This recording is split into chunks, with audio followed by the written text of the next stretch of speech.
ये देखो शिवाला घाट। यहाँ देखिए ये सैयदपुर का लोकेशन है दोस्तों। कैसा लगा कमेंट में ज़रूर बताना। ये मेरे खेत में आई हूँ शिवाला घाट पे दोस्तों। देखिए दूर दूर तक देखिए कितना अच्छा लोकेशन है यहाँ दोस्तों।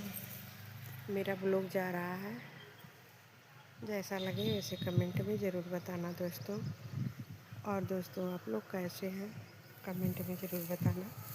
यहाँ का लोकेशन देखिए मेरे खेत में है। खेत में देखिए यहाँ घर भी बना है, ससुर जी बनवाए हैं। देखिए ससुर जी बनवाए हैं। ये खेत इतना बड़ा। राधे राधे दोस्तों।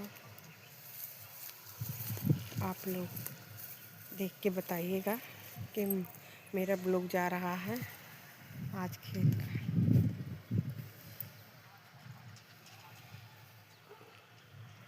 यहाँ सरसों है, धनिया है, लहसुन है। लहसुन देखिए वहाँ है लहसुन। राधे राधे दोस्तों, राधे राधे, हर हर महादेव।